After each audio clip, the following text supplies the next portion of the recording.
Okay, I'm going to start because I feel like we've got a lot to get through today. Hello, Carmen. Um, so look, thank you so much everyone for joining and welcome to our webinar, which is around unpredictable success. And for anyone that doesn't know me, I'm Aoife and I look after marketing and new charity partnerships here at UISS. And I'm going to be hosting today's session, which I'm really excited about because I'm with two absolutely amazing fundraising leaders. We've got Chiara here and Cathy. And for anyone that doesn't know Chiara and Cathy, so Cathy is from LauraLynn, Ireland's only children's hospice, and we've got Chiara here from SANS, which is a pregnancy and baby loss charity in the UK. And the reason why we brought Cathy and Chiara onto this is just because they've been both so instrumental in the growth of the income for their organizations. So for SANS, Chiara, of the 7 million, I think that you delivered in 2024, 2.2 million of that from your virtual events program, which is astonishing given that, 5 years ago, that stream of activity didn't even exist. And Cathy, for LauraLynn, you've actually helped grow that event income from, I think it was around 200,000 in 2019 to 1.4 million last year, and we're kind of on track to deliver that again this year. So it is really amazing to see the growth of both of your organizations. And I think it's fair to say that you've done this by constantly taking risks and trying new things. And, whether that's testing acquisition on new social channels, new fundraising platforms, different types of challenge formats, trying to go after different audiences. It's been through all these tests, these trials, these errors that you've actually found kind of what works. And we think these growth stories are just really inspiring and worth sharing, with the kind of wider sector, and, certain fundraising leaders we think will be really interested to hear about how you've achieved that growth. So thank you so much for being here. Thanks for having us. So I'm going to jump in because we've got quite a few questions that we want to go through with you to kind of bring out some of those stories. So I'm going to go in my first question for you both, which is how you actually went about testing virtual challenges in the first place. At the time, like, this wasn't really a thing. There was no benchmarks that we had. There was no real proven case studies in the market. So you were really having to kind of take a big risk here when you were trying this. So I think, Chiara, we'll start with you. It would be great kind of for you to sort of share a bit about how you took that initial first risk and, just maybe a bit about how it actually paid off for you guys internally. Yeah, of course. Hi, everyone.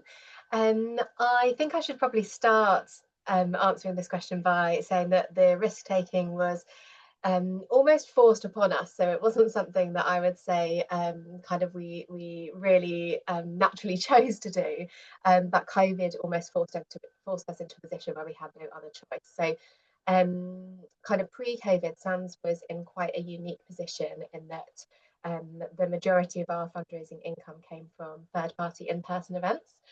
We didn't have an individual giving team at all, and we were reliant on events like the London Marathon for that fundraising income, which obviously meant when COVID hit and all the in-person events were cancelled, we needed to take a risk because we needed to ensure that income was still coming in. So it almost forced us to pivot, and one of the tests that we chose to do was a virtual challenge. So we worked with UISS on our first ever virtual challenge in October of 2020. We spent 3K, and that was our budget for ad spend, on our first ever virtual challenge, which was 310,000 steps in October, and we raised over 700K. So we were like absolutely blown away. That was kind of game changing for us, and obviously demonstrated that there was indeed opportunity here. We went on the following March, increased our ad spend, looking back, by such a tiny amount. I don't know why we didn't increase it by more, but we increased it to 5K for our March challenge and raised over £1 million, which was just like staggering. It's the only challenge we've ever actually raised over £1 million from as a sole challenge. And I think that's important to say that obviously those results were kind of very specific to the time that we were living in sort of COVID times in 2020 and 2021. But having said that, virtual challenges have gone on and we've kind of proven that they can be really sustainable for us.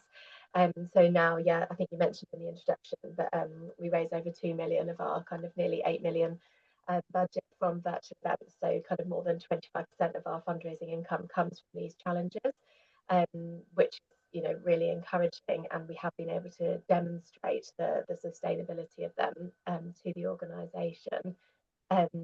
So yeah, it's definitely enabled like a culture of risk taking across the organisation as well. So I think the fact that that risk paid off has really enabled us to kind of take more risks and to constantly innovate and to test without feeling pressure to deliver every time. Mm. I Do you guess think it kind of build up trust, with sort of internally with, with your team, I suppose, like taking that kind of initial first risk and showing that actually it kind of can pay off? Yeah, definitely. And in the 5 years since our first challenge as well, because I think we had that trust, we have tested loads, and not all of those tests have been successful. Yeah. That actually, I'm really lucky in that the organisation kind of have really supported the constant innovation. And I think particularly in this financial year, I think we've for the first time ever, we've like exceeded our budget for every challenge that we've delivered. But actually it's taken 5 years to get to that point, and we're only halfway through the year. I'm sure there'll be one that kind of doesn't hit that budget, Yeah. but actually because we've kind of got that trust, I think that's been really instrumental in our success. Like a couple of examples of things that we've kind of tested more recently, and that we've been able to do so because of that trust, are kind of new platforms for marketing. So we've looked at, those initial challenges that I mentioned were kind of primarily focused on Facebook, ads on Facebook, but we're now marketing and on TikTok, on YouTube, on LinkedIn, and kind of lots of other channels as well. And again, we've kind of had the buy-in from the organisation to do that because of that because of that culture of risk taking. Yeah. And the same with kind of platforms as well. So I think a lot, if if you're following digital challenges, a lot's changed since kind of the original Facebook fundraising model. And we're kind of not using Facebook at all actually as an organisation now in terms of for fundraising, which has been a massive shift for us and was a huge risk because at the time everyone was using Facebook fundraisers. But we found for our audience, particularly given the personal nature of pregnancy and baby loss, actually having kind of a fundraising page that they had control over also contributed to our success. Yeah. And I think it would be actually, really interesting and good for people on the session to also hear about some of those kind of failures that you've had. So we'll definitely get into that, because actually it was through some of those failures that you've learned even more, and it's brought you again that success. So I think it'll be good, to share the ups and downs that you've had, but just amazing to see that actually overall, there's been so much growth every year for your organization. And then Cathy, I think it'd be really, great to hear your story, because I know you had to take a really big leap of faith back in 2019 when you first met us. And I think it's a good story to tell, just sort of sharing a bit more about that. Yeah, most definitely. And I think like for us in LauraLynn, what's so funny is so many charities got involved with virtual challenges and virtual events during COVID, whereas we were a little bit before then, and it was very much the world of the unknown. I'll never forget the day Adrian from GYSS came in and presented a deck to us about virtual challenges. And all of us were kind of flummoxed, but really interested. And it was something that was brand new to us. There was numbers that were being shown to us that we were completely blown away by, but also similarly to what Chiara had said, is that the area of what we call community fundraising, and what that was very reactive work. It was very firefighting work. It was just responding to what people wanted to do. We didn't do a huge amount of proactive fundraising in the area that I work. So the first time when Adrian came in and he presented this to us, we were like, oh, this is new, but actually for us to invest in something would have been quite unusual. There was a very small amount of budget that we could spend to invest in fundraising because it was such third party fundraising, and we did have to fight for it. There was a lot of conversations internally kind of that did go to finance, that went to our CEO, and we were really lucky in that we got it over the line and we were able to do our first test in November of, I think, yeah, it was November 2019. And the response that we had to that was blown away. And we had a minuscule budget. I think we spent like 1,000 or maybe 2,000 on media spend back then. And there was thousands of people getting involved. We had to turn off our ads then because we didn't have enough t-shirts. So it was a completely new world to us. Like, we had no idea what this was. And since then, I suppose virtual events have taken up a huge part of what we did throughout COVID. I think in 2020 and possibly 2021, the virtual events that we did made up nearly 50% of the total income that LauraLynn brought in those years, because of how busy they were and how important they were to the work that we were doing when it was such a scary time for charities. So that was really good. It also brought in a huge amount of new donors, and it was something that we hadn't experienced before. It was brand new. We could see that. So our initial risk in 2019 meant that we had a whole new way of fundraising going into probably what was really scary years for a lot of charities. Yeah, and I also I suppose also witnessed the growth of your team as well to support that. So your team, I think, grew from like probably Yeah. 1 person to 5 during that period. Yeah, so what it was I was actually there in a maternity cover when we first started this. I wasn't even permanent in LauraLynn, and then I had a manager who oversaw community and corporate. And now we have there's 4 people full time who are in community fundraising, looking after this kind of fundraising. So to see that growth is absolutely incredible, but it was so needed, and we've been able to sustain that, which is brilliant. Yeah, exactly. Brilliant. I think it's, I think it's great to kind of sort of look back and go back to the start, because I know that there's, still lots of organizations that haven't sort of tried virtual events as well, and it can be quite a daunting thing bringing in, a totally new stream of activity. So I think it's, really interesting for people to hear how you went about setting that up in the first place. And I just want to remind everyone that you can pop in any questions throughout the session, and we'll look to try and answer them towards the end.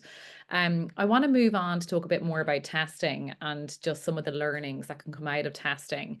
Like we often find in the kind of new product development work that we do at UYSS, that it's often the most kind of surprising learnings that come from the unexpected tests. And I know that both of you guys have been doing a lot of testing over the years. And, I think it'd be really interesting again to sort of hear a bit about some ideas that maybe you didn't expect to see the results that came from them. Cathy, I think we'll start with you on this one. Yeah, so I'm going to take us back to 2020. We had been planning on doing our second virtual challenge, which was going to be in April. It was going to be 100 kilometers in April. And that was our plan coming into it. We had all of the work done. We had essentially everything signed off. And then on the 10th of March in 2020, lockdown was called. And we were all sent home. We had no idea what was going on at that point. And we were really worried that we wouldn't be able to actually do this challenge, because people had been on a limit to how far they could travel. And we didn't think it would look good for us to be encouraging people to go outside, essentially, and possibly meeting up with other people and traveling around. So very quickly, as in I think it was within 3 days, there was myself, our marketing manager, Chiara, and Adrian were on a call, and very quickly we decided to do a turnaround and said, you know what, let's do a press up challenge, and essentially had ads live. I think honestly within 3 days we had a whole new campaign, everything set up, ads live. And for us, that was really scary. Number one, we'd never had to work that fast to get something live before, but also that was opening us up to a demographic that we believed weren't our supporters. Press ups we knew was going to be a very male heavy sign-ups. We had assumed that wasn't our donors. We had always pictured LauraLynn Children's Hospice, very female friendly, very typical donor, woman in her 40s, young mother. That's definitely the image that I had in my head as to who our donor was, because that's probably who our donor had been previous to all of our virtual events. But actually, we have taken such huge learnings from that challenge, and because we had massive sign-ups, we also at this time actually didn't even have a fulfillment house. Sorry, I do need to say that. At the time, I had been sending all of our packs out, so I had to bring all of the t-shirts home to my own house. Myself and my now 70-year-old father were sitting at the kitchen table until 2 o'clock in the morning, watching like a live concert of Pink Floyd or something, packing packs to get them out. And again, we ran out of t-shirts. We couldn't get more t-shirts. We ended up having to turn the ads off. but we got all of those packs out and we raised over 400 grand, which by far was the most we had raised from any sort of event since I have been in LauraLynn anyway. So that quick turnaround opened up a lot for us, because we learned that we have a donor base and a support base I didn't know existed. But also we learned, I'm going to say, how strong our team is and how resilient they are and how quick they can be to actually hop on something and take that risk. So that was really exciting. But also from that testing, we've now been able to learn that we do have a male, as a kind of a male supporter base, and we now kind of have an annual event, an annual virtual event that is targeted towards males. And I think I can confidently say over the past kind of few years, that's the one that's been the most consistent, is actually our press up challenges now. So it's a big learning for us, definitely. Hmm. Yeah, I think that was a really fascinating learning, because, as you said, there was just sort of the assumption made about who your typical donors were. And that's often kind of driven maybe by the existing activities that you have. But it made sense that there'd be an audience of young fathers and males that would want to support LauraLynn, and that would have a really strong connection to that cause. And I think, as you mentioned, just through that testing, you did unlock that new donor base, and it's now allowed you to actually try and think of other activities and ways to actually reach that audience. And I think there's probably a lot of other organizations that would be really similar, that we kind of make the assumption that it's sort of that typical 35 to kind of plus sort of female audience. But actually, with a lot of charities, there's males that want to fundraise, but we're just not giving them the kind of the right events and activities for them to take part. Um, that's brilliant. Chiara, what about you? I mean, you have definitely really invested in testing over the years. Could you share maybe some of your most unpredictable success stories? Yeah, definitely. I think one of our most recent, I guess, unpredictable successes was our acquisition on TikTok. And I guess the reason it was so unpredictable was because our first ever outing on TikTok completely flopped. So our first ever campaign, and we were seeing TikTok like explode exponentially. Like we could see the numbers of users on TikTok and the amount of time people were spending on TikTok, and we were like, our audience must be here. There must be people here. Yeah, so we ran our first campaign there, and it just did not work. Our cost per registration was just ridiculously high, and we weren't getting the conversions, and so we really had to take that back to the drawing board. We were keen to keep trying TikTok. We knew there was a younger demographic on there, and actually organisationally, I guess linking a bit back to what you were saying, Cathy, we knew that we wanted to broaden our audience, and actually, with our existing activities, we weren't reaching that younger demographic, and we knew TikTok was the place we needed to be if we wanted to reach them. So we tried again. We introduced a number of different things. So we used a conversions campaign with a pixel. We changed our journey so that we weren't asking supporters to jump through hoops in the same way that our Facebook our Facebook leads were going through, and it was a success, which was really exciting. And now, kind of fast forward, I think it's over a year now actually since our first TikTok campaign. Yeah. Now TikTok is almost, an integral part of all of our campaigns. So I think for this financial year, we've got budget assigned for TikTok for I think every challenge that we're running, and the cost per registration is really really competitive. So just to give you kind of a couple of figures, we've got a running challenge live now. We were marketing last month, and the cost per registration is £1 lower on TikTok than it was on Meta, which is obviously pretty significant. And even more significant than that, for our walking challenge, our TikTok cost per registration was £5 less than Instagram and £3.50 less than Facebook. So we're just seeing our budget go so much further on the platform, and demonstrating that there absolutely is an audience there, and an audience who wants to support SAMs. So it's been amazing to kind of add TikTok and to kind of crack TikTok, I guess, in some ways, because Yeah. there were so many unknowns, and it doesn't work the same way as kind of the meta platforms that we've been so used to working on does. So there was kind of a lot of learning that happened to get us to that place. But actually, there's a lot of kind of a lot of learnings that we can take from that to then apply to kind of getting acquisition to work on other platforms as well. So it's not like we've done TikTok, but actually we're really keen to kind of continue broadening out our marketing and kind of looking at those other platforms. Yeah. Yeah. I think, well, like what you had to do a lot of was sort of like testing and, trying out different things with the journey. And that was actually what was kind of really quite crucial there. And as you mentioned, sort of, getting conversion campaigns up and running in pixels and actually then bringing the audience to the right place. And that's sort of when we started to see the results improve on that channel. Yeah, can I, Eve, can I hop in? Because I've read the question in the chat, so I feel like I can answer as we go. Oh, yes. Brilliant. But it's just, I think Rebecca asked about the younger audience not being engaged fundraisers. So we definitely have seen a younger demographic come from our TikTok campaign. That actually we're still seeing really strong average raised. I can't say to like consistently it's lower or higher than like other platforms, because it has really varied on the proposition. So I think the thing that we are seeing is it depends on what the type of challenge. So for example, walking challenges, we for our audience are seeing meta platforms generating higher average raised, but for like a running challenge we might see TikTok supporters reaching a higher average raised comparatively. So for us it's kind of not that a younger audience isn't fundraising, but actually it's just about matching, I guess, the ask to the audience. Yeah, I think actually we trialed TikTok with our running challenge this June, and we did TikTok, X, Instagram, and Facebook. And that was a really broad one. But actually, we unfortunately had to turn our TikTok ads off because there was an issue with paying the invoices and the credit card. But from the people we did sign up on TikTok, we actually had a much higher average gift on those on TikTok than we did on Facebook and Instagram. So it's an area that we're also looking at. Kathy, sorry, the sound has just gone a bit funny there, actually. Don't know if it's a signal.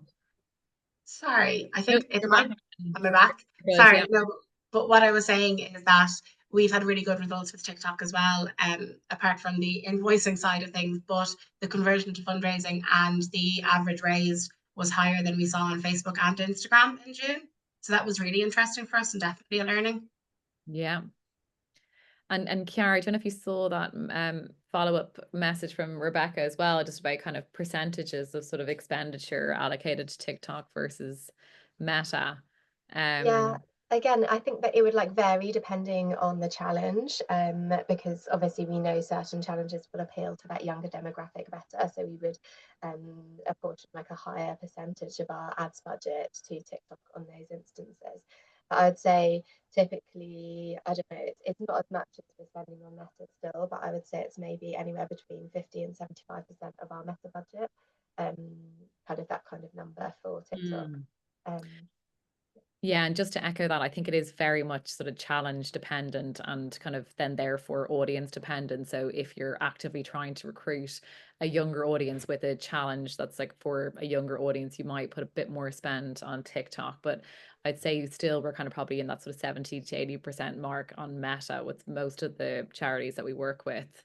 But I'd say we'll probably start to see incremental amounts being sort of spent more on TikTok as we go on and as to try and bring in younger audiences.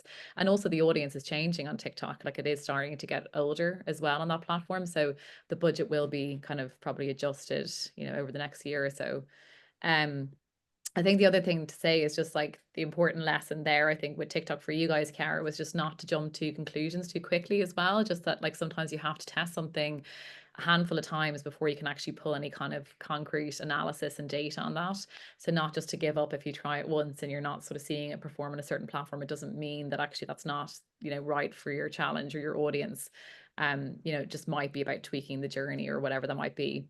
Okay, I'm just conscious of time, so I'm going to jump into the next section, which is more specifically about stewardship, because I think both of you are absolutely brilliant at building communities.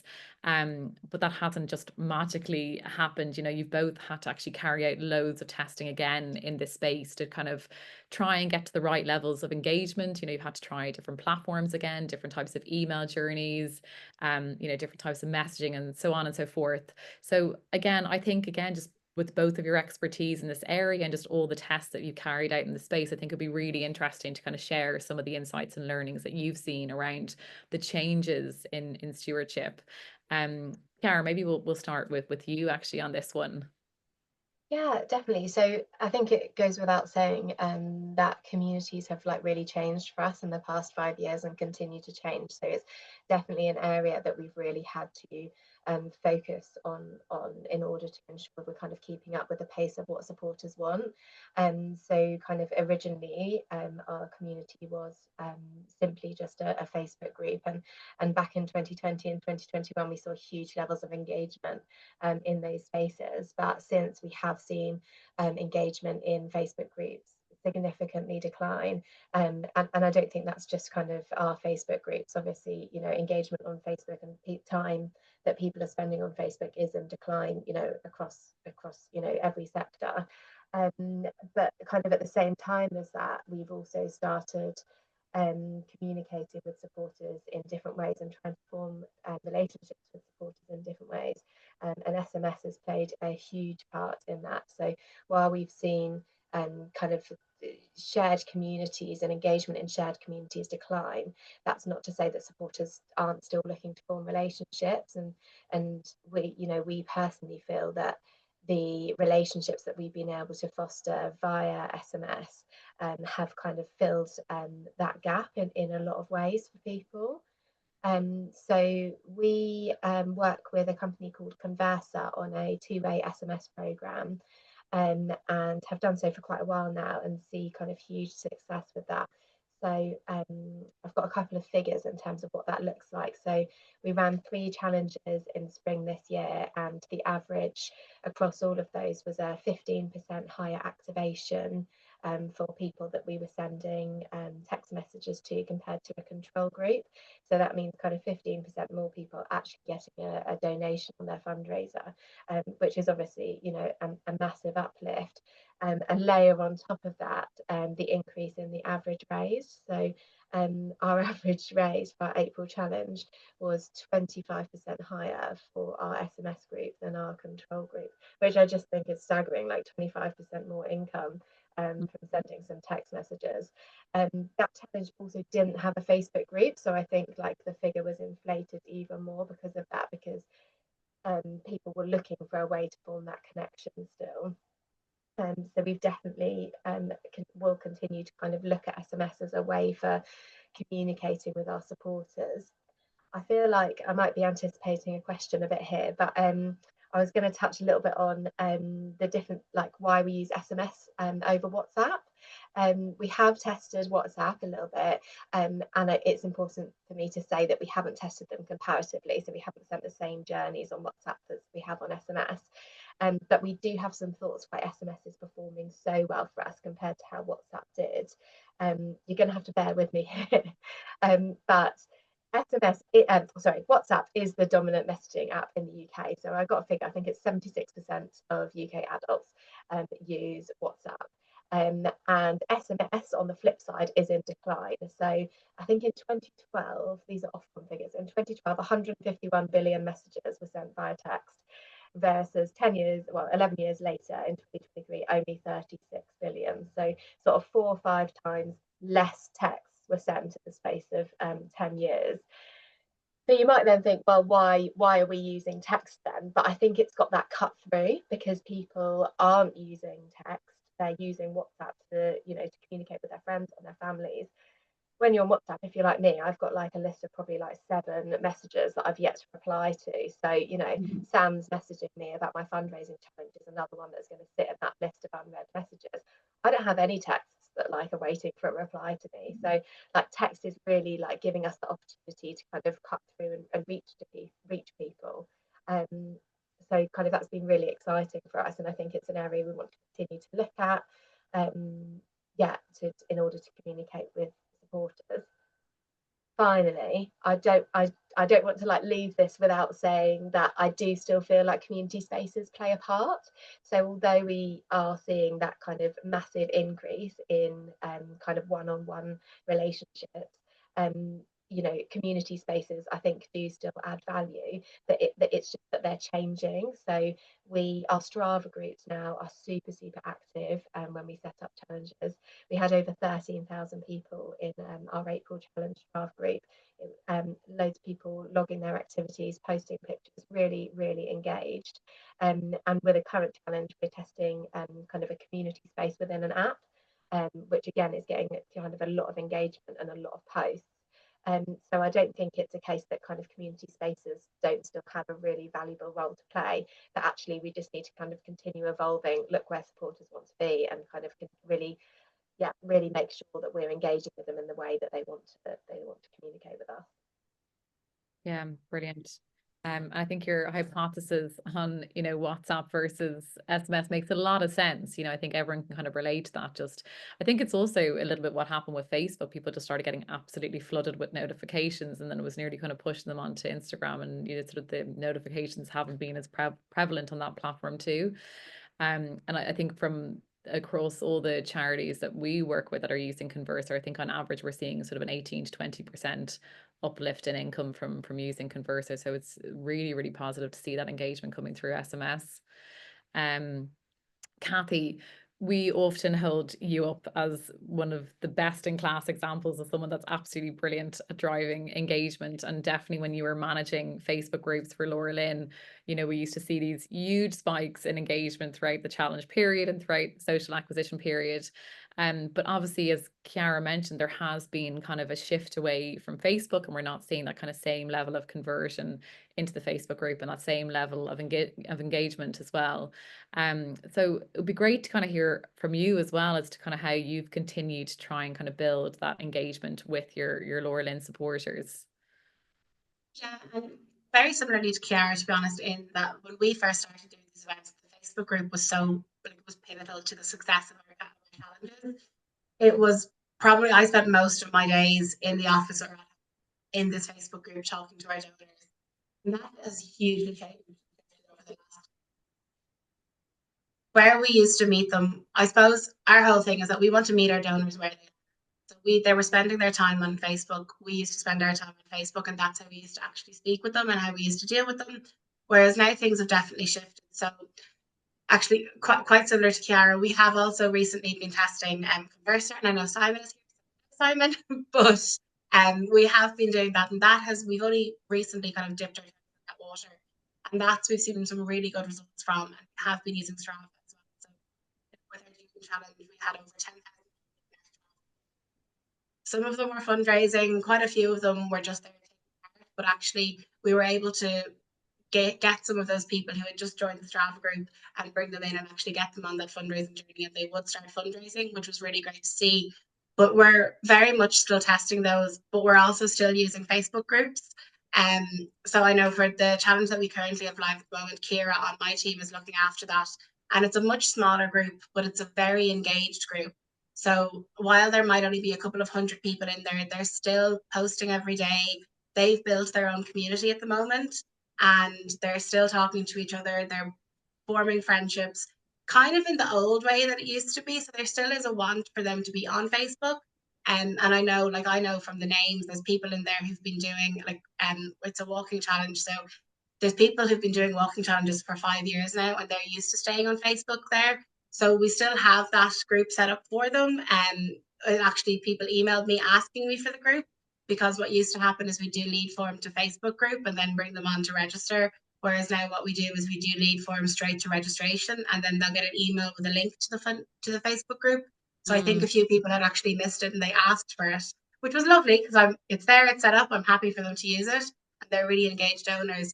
But we definitely now just have more options for them. So we do have SMS, we do have the Strava group, and we have Facebook for this challenge, and that's proving really well. And it's, as I said, kind of meeting them where they are. And we're definitely seeing that even outside of the world of virtual events, in that we do in-person events. I know there's one that I'll probably talk about a bit more about later, which is our 24-hour treadmill challenge. And what we've learned from that is that we bring our donors, our fundraisers on site to take part in the event in LauraLynn in the grounds beside the hospice, actually. And we've known from this now that that's how this cohort of donors want to get involved with us. They want to come on site. They want to see the work that we do. They want to hear about what we do. And their fundraising is astronomical. Like, the results that we're seeing is absolutely amazing. So it's, as I said, kind of meeting with fundraisers where they want to be. And it's definitely something we've taken from the virtual events, and we're kind of bringing it into all areas of fundraising now. Yeah. Yeah, I mean, it is just, there can be multiple journeys now. It's not just as simple as, sign up here and you'll get brought into this space. We're in this kind of multifaceted space now where we were trying to kind of allow, different spaces for the different audiences that are signing up to these challenges and making it kind of the best sort of community feel for the different types of individuals.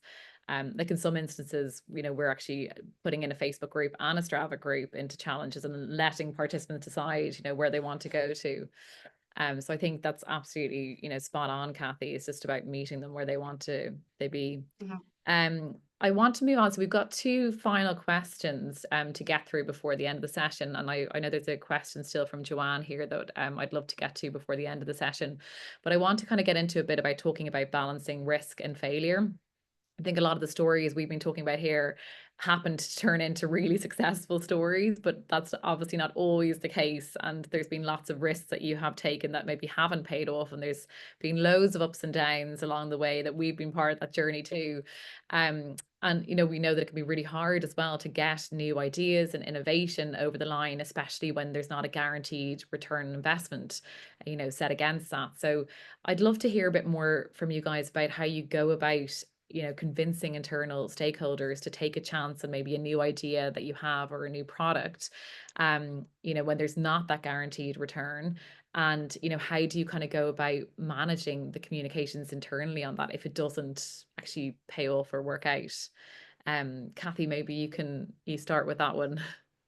Yeah, I think actually it's a really good time to talk about this, and there's probably a lot of other charities who are in the middle of, or just signing off their budgets for next year, which we are at the moment. And you're right, Eva, we have definitely focused on the successes, but trust you me, LauraLynn has seen our fails as well.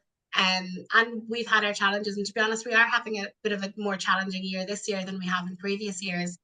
And I am still have such a strong belief in fundraising and in our donors and our supporters that I have been fighting. And one, fighting is quite an extreme word maybe, but I have been having very intense conversations and doing a lot of spreadsheet work. But it's really difficult to get buy-in when you're not 100% certain. None of us have crystal balls, unfortunately. I can't tell you what I'm going to bring in 24 months. I wish I could, but I can't. So we have a really good culture in LauraLynn, and I think it's been built over the years of gaining trust and earning trust. And we have probably, what I think is an amazing thing is that we have honesty and we have really good conversations. And I know that I can go to our head of fundraising or our finance team and explain why it is that I want to invest and why I want to diversify. So for me, one of the events that we do, and I did touch on it there, is our 24-hour travel. We are just after, I suppose we're coming out of year 2 and we're coming into year 3 for that. And this is an in-person. You just kind of broke up there. So I just want to reiterate that this is a 24-hour treadmill challenge that you're about to share an example of. Yeah. Sorry, but it must be my internet. It's raining here. Don't worry, I can hear you perfectly again. But yeah, so we're coming out of year 2 of our 24-hour treadmill challenge, and we're getting ready to start planning year 3. But we went into this event not knowing what this was going to look like. We had 20 treadmills in a marquee on site in LauraLynn. We were hoping for 700 people to come in to raise €250 each, and it would blow us all away. That didn't happen. We didn't get 750 people. We didn't get the treadmill slots all filled. We just about broke even on this event, and it was a costly event to do, as anyone who puts on in-person events knows. But there was something so special about that day, and there was something so special about the feedback that we heard from our donors and from our fundraisers who were there that day, and our families and our staff members, that I knew, and my colleague Niamh, who works on the treadmill challenge with me, she knew that we had to do that again. But there was a really difficult conversation, because as fundraisers, our job is to bring money in. So breaking even, when you look at bottom line, isn't really good enough.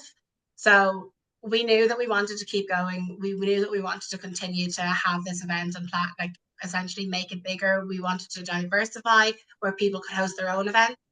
And essentially we had to put not a business case together, but put a lot of information together down and put our projections down and get our feedback from our donors, from our staff members, from our LauraLynn families as to why they believed in the event.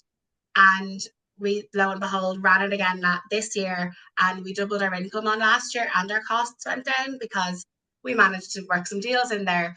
But it was just to show that we believed in something. It didn't work the first year, but it worked the second year because we did have that belief in it and we did fight for it.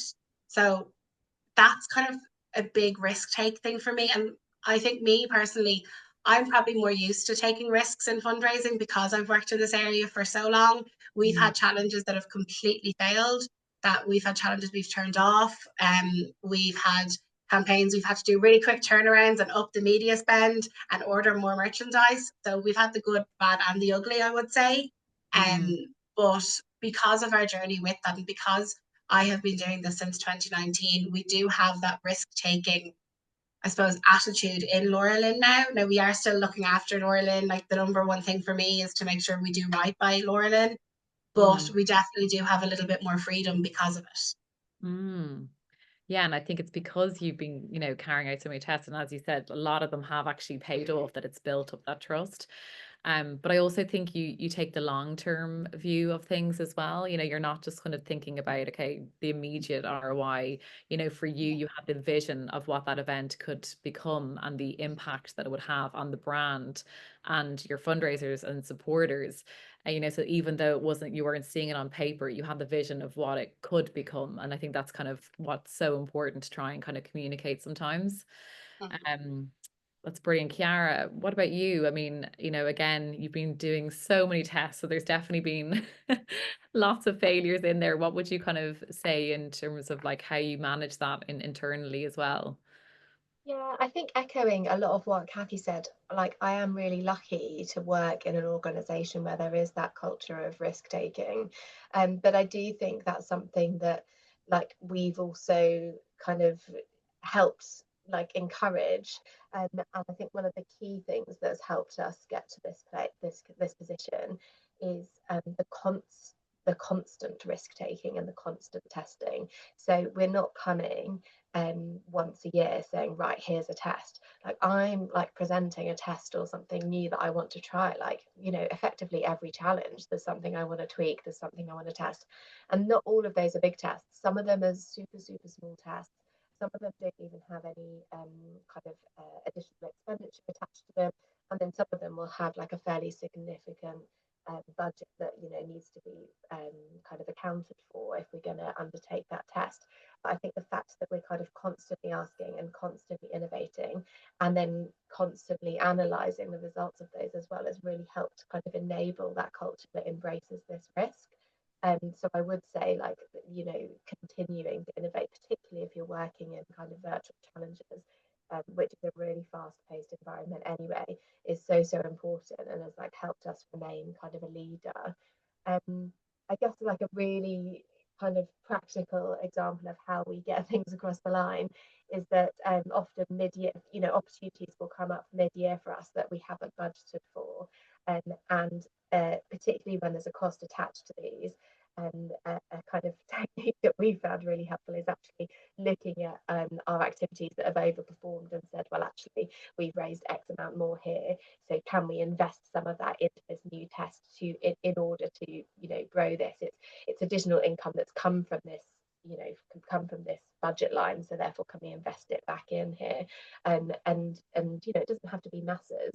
But that's kind of been a really good strategy for us in order to kind of get buy-in from our finance team and directors and trustees. And then on top of that, I kind of just said, we don't budget for it, but we do always try and ensure that there's at least one kind of fairly big test budgeted in for the year as well.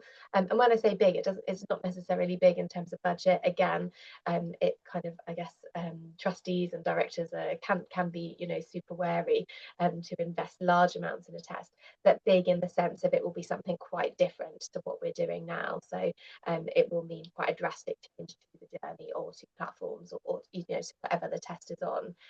But we try and make sure that there is at least one of those budgeted in for the year.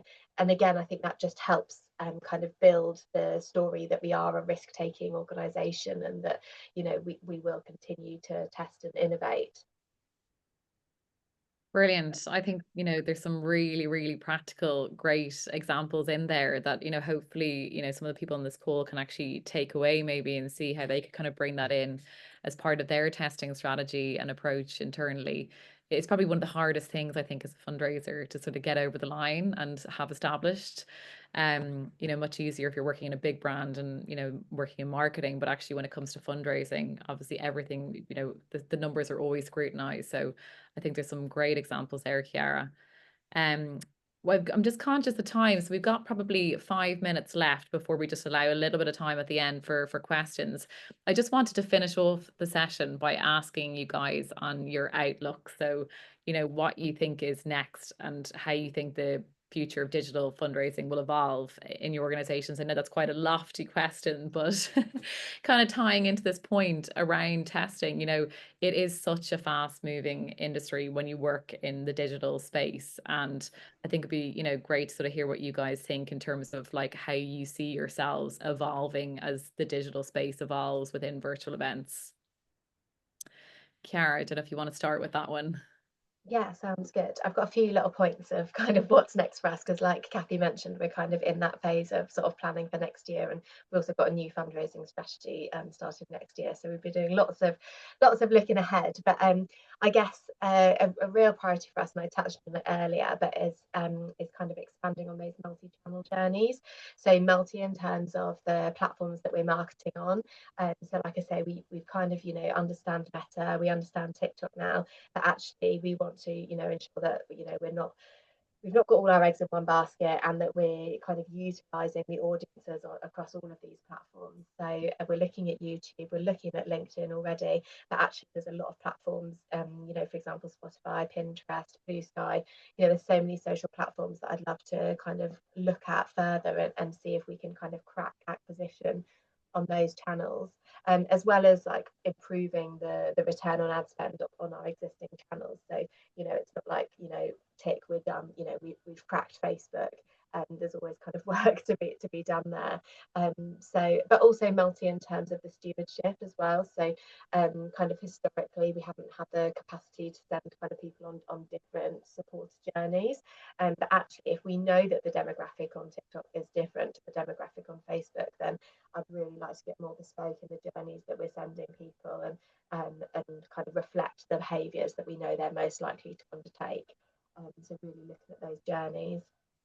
I think as part of that, community spaces will come into that. So again, we touched on it earlier, but I think there's still a role for kind of community spaces within digital fundraising, but it's about where they are and what they look like and the content that we're kind of talking about within those spaces. So definitely keen to kind of continue exploring those.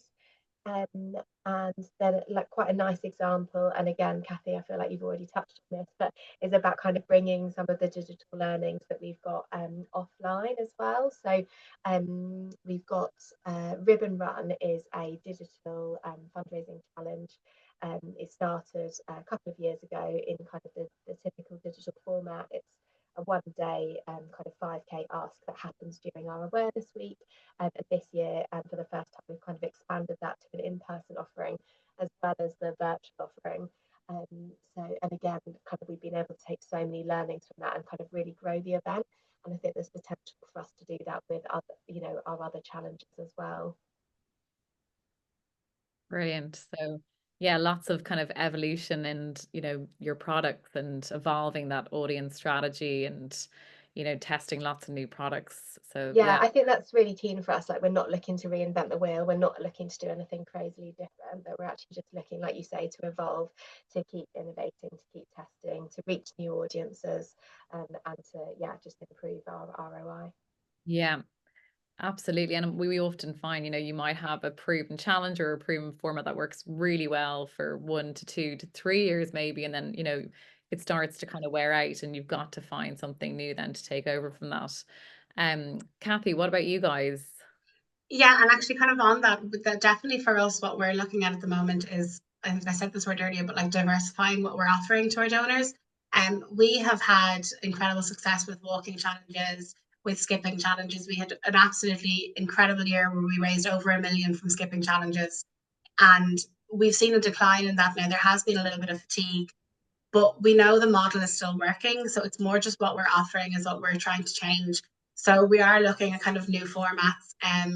We would do a little bit of internally kind of online always on acquisition for certain things. And that's something we're really interested in exploring a lot more. Like the plan for next year. And also like there's new platforms. I definitely still want to keep working with using fundraising as well now. But for me, anyone who knows me personally or through work, I am always rabbiting on about conversion to fundraising.